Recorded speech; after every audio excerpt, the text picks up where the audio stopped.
결혼이라는 건 분명 인생에서 가장 행복한 순간이고 나의 가족이 더 많아지는 의식일 겁니다. 그런데요, 어떤 결혼은 나의 가족을 전부 소멸시키기도 합니다.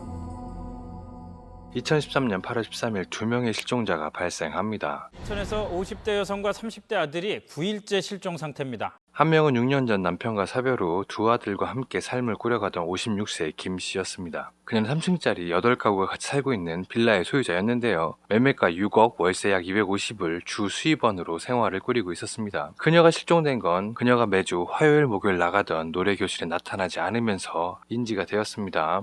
이날 와서 돈 내고 갔다고 이날 와서 8월 8일 목요일에 다음 달 회비까지 냈던 그녀가 13일 화요일에 나타나지 않은 겁니다. 그녀는 실종 당일 오전 10시 30분 동네 은행 ATM 기기에서 현금 20만 원을 찾은 후 행방이 묘연해졌습니다.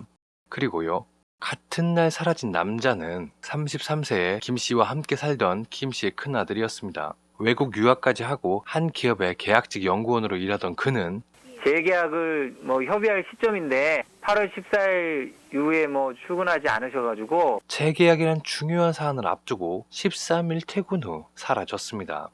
같은 날 엄마와 형이 사라져버린 기이한 사건. 동생인 차남 정 씨는 경찰에 실종 신고를 하게 됩니다. 엄마가 3일째 연락이 없다.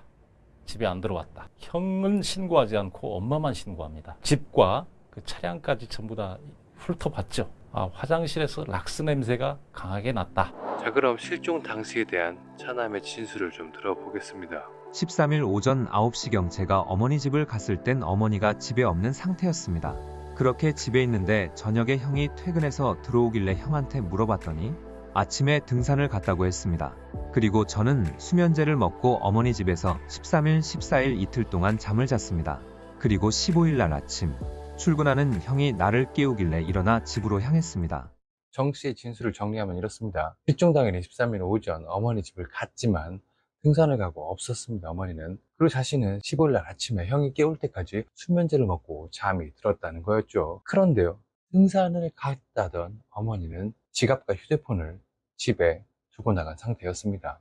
그리고 좀 이해가 안 되는 게 버젓이 아내가 기다리고 있는 집을 놔두고 굳이 어머니 집에서 수면제를 먹고 자야 했을까요? 뭔가 엉성하죠. 경찰도 무언가 이상하다 느끼고 인근 CCTV를 다 확인해 봤습니다. 그리고 인근 주유소 CCTV에 찍힌 것이 있었는데요. 그건 바로 실종 다음날인 14일 오후 2시 45분경 형의 차인 흰색 혼다 시빅이 집을 나서는 모습이었습니다. 실종된 형의 움직임이 포착이 된 거겠죠. 그리고 이 차는 엄청난 여정을 펼치게 되는데요. 인천을 출발해서 강릉, 동해, 울진, 봉화, 정선을 거쳐 다음날인 15일 오전 7시 30분에 인천으로 되돌아옵니다. 총 16시간 750km에 다다르는 긴 여정입니다. 도대체 무엇 때문에 이런 빡센 운행이 필요했던 걸까요?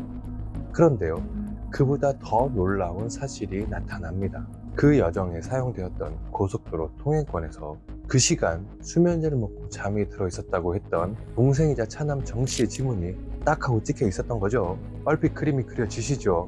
결국 경찰은 실종 신고자인 차남 정 씨를 유력 용의자로 체포를 합니다. 그런데요, 그 정 씨는 곧바로 풀려나게 됩니다.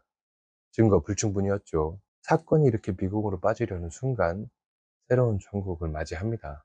지난달 인천에서 실종된 모자 가운데 어머니로 추정되는 시신이 발견됐습니다. 어제 어머니의 시신이 발견돼 데 이어서 오늘은 장남의 시신도 발견됐습니다. 실종 이후 약 한 달여가 지난 9월 23일 강원도 정선에서 심하게 부패된 어머니의 시신이 발견되었습니다. 하의는 경부 압박 질식사로 보이고요. 손발은 청테이프로 묶여져 있었습니다. 그리고 첫째 아들이자 형의 사체가 발견된 곳은 경북 울진이었는데요. 어머니와 똑같이 경부 압박 질식사였고요. 손발이 똑같이 청테이프로 묶인 상태였습니다.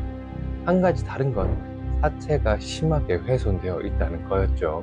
자, 발견된 장소가 앞서 보여드렸던 차량 이동 경로와 일치합니다. 결국 차남 정 씨는 존속살인 혐의로 긴급 체포가 되었습니다. 제가 도저히 형을 풀 수가 없어서. 자, 그런데요, 사체를 찾게 된 경위가 좀 특이합니다. 사체를 찾게 된 경위는 피의자 정 씨와 함께 경북 울진 등을 동행했던 부인 김 씨의 진술을 토대로 발견하였습니다. 부인 김 씨가 시신 유기 장소를 알고 있었다? 그렇다면 김 씨도 범행에 가담을 했었다는 걸까요? 부인 김 씨 오빠의 말을 들어보면 또 그런 건 아닌 것 같습니다. 동생하고 그 전날 싸웠어요. 나도 안 바꾸니까 나가라. 그랬더니 13일 아침에 나갔다는 거예요. 14일날 뜬금없이 전화 와서 화해 여행을 가자. 화해 여행을 가자고 했는데 한밤중에 아무것도 없는데 거기 가니까 피곤하고 힘들잖아요. 그 동생이 나 잘 거야. 그래서 약을 먹었대요. 쭉 자고 나서 정선이가 차가 쓰더래요. 전기를 이렇게 봤는데 오를 이렇게 쿵 하고 꺼내더니 플래시를 이렇게 켜고서 이렇게 막 비치면서 가길래 동생이 거기서 뭐해? 그러니까 플래시 탁 끄더니 피곤하다며 빨리 자. 그 얘기를 했다는 거예요. 이게 뭔지 몰랐으니까 13일까지 거기서 잔 거예요.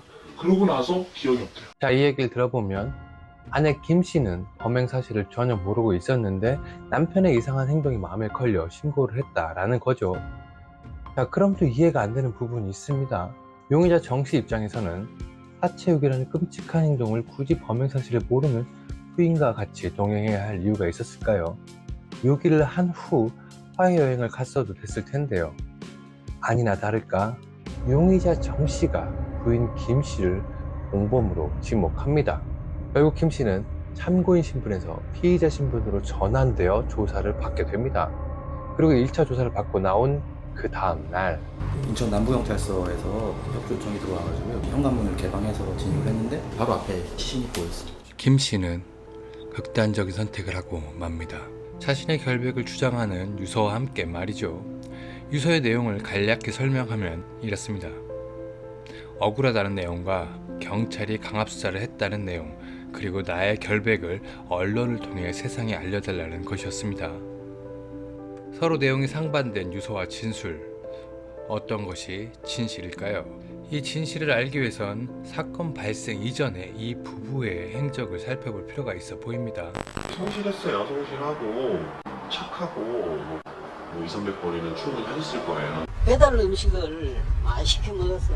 집 앞에 오면 항상 배달 음식이 있었습니다. 성실해 보이는 남편과 사건 전날까지도 배달 음식을 시켜 먹었던 평범한 부부 같습니다. 그런데요, 사건 발생 3일 전인 8월 10일 저녁, 남편 정 씨가 단골 마트로 들어옵니다. 그리고 청테이프와 장갑을 고르고 계산대로 향하다가 락스 매대 앞에서 한참을 고민하다 그냥 지나칩니다. 그렇게 구입한 그 청테이프로 엄마와 형을 묶어 썼죠. 그리고 그 다음날 이번엔 부인 김 씨와 함께 동행을 합니다. 그리고 바로 락스가 있는 코너로 가 부인의 주도 하에 락스 1리터짜리를 구입합니다. 그리고 사건 당일인 13일 오후 12시경 아내 김 씨는 다시 마트를 찾습니다. 그런데요, 이 시간이면 남편 정 씨가 어머니를 상대로 범행을 저지르고 있을 시간입니다. 범행이 일어나고 있는 시간, 태연이 장을 보고 나선 아내 김 씨는 이때부터 범행 의심 시각인 다음날 7시 반까지 남편 정 씨와 총 7차례 통화를 하기도 합니다. 공범이 유력해지는 상황이죠. 그리고 사체 유기까지 다 마친 8월 15일 오후 7시 45분경 남편 정 씨는 이번엔 2리터짜리 대용량 락스를 추가 구입까지 합니다. 자, 그렇다면 궁금해집니다. 왜 이 부부는 어머니와 형을 죽여야만 했던 걸까요? 시가 중순 넘어서 이제 돈을 빌리러 다녔던 거 알아요. 이 부부에게 경제적인 압박이 있었다? 사실 이 부부에게 8천만 원의 빚이 있었던 걸로 확인이 되었습니다. 그런데요, 이 부부가 결혼할 때 어머니는 1억짜리 오피스텔도 해줬고 월 200~300벌이를 꾸준히 했었는데요. 왜 경제적인 압박에 시달리고 있었을까요? 벌면 뭐해, 마누라가 그래서 뭐 위에 쓰고 인터넷 쇼핑도 하고 밥 먹고, 밥도 좋은 것만 먹으러 다녀. 어디 맛집 찾아다니고 놀러 많이 다니고 없는 형편에 차 사고 집에서 놀면서 밥을 한 번도 안 해줬는데 남편은 중간에 돈 때문에 힘드니까 이혼 얘기가 나왔었어요. 형 정말 나 이혼 생각해야 되는데 미치겠다. 좋아는 하는데 돈 때문에 힘들어서. 단순히 가소비에만 그친 것이 아닙니다. 이들은 오피스텔을 저당을 잡히며 도박에까지 손을 댑니다. 고정적으로 나가는 돈이 250에서 300이고 둘 다 도박 중독이라고 얘기를 하는데 도박을 하게 되면 월 150에서 180 정도가 추가로 지출이 됐다. 이미 수입을 훨씬 넘어버린 지출 형태. 이렇게 되면 시간이 갈수록 이들의 삶은 더 힘들어지겠죠.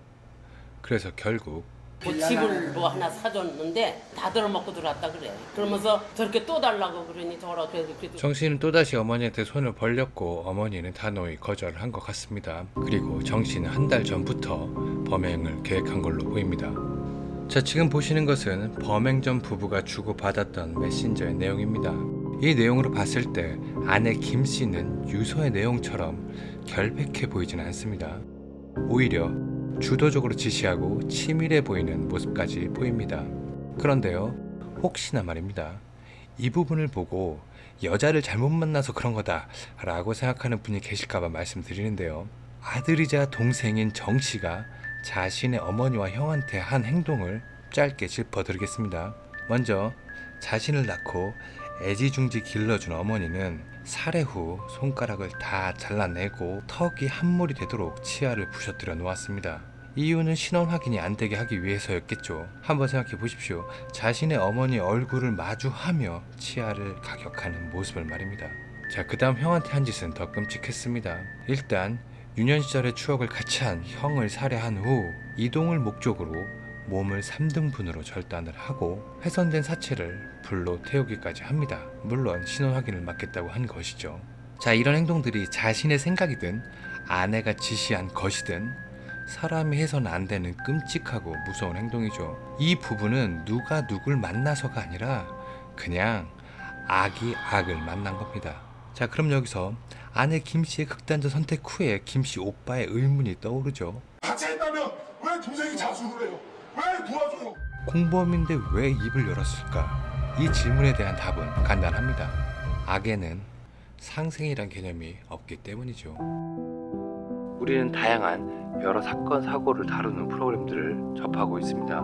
그리고 그 프로그램들을 보면 거기에 자주 등장하는 인터뷰 내용들이 있습니다. 여동생하고 척하고 제가 그것까지 할 수 있는 놈이었나? 걔 참 착한 애야, 성실한 애야, 무슨 말이야, 개미 한 마리도 못 죽일 사람이다 등등 말이죠. 자, 그런데요, 시절 좋을 때 나쁜 사람은 극히 드물죠. 진짜 그 사람의 모습은 평소 시절이 좋을 때가 아닌 무언가 상황이 안 좋을 때 또는 힘들거나 괴로울 때, 이런 순간에 어떤 생각과 어떤 행동을 하느냐에 따라 비로소 그 사람이 진짜 어떤 사람인지 알 수 있게 됩니다.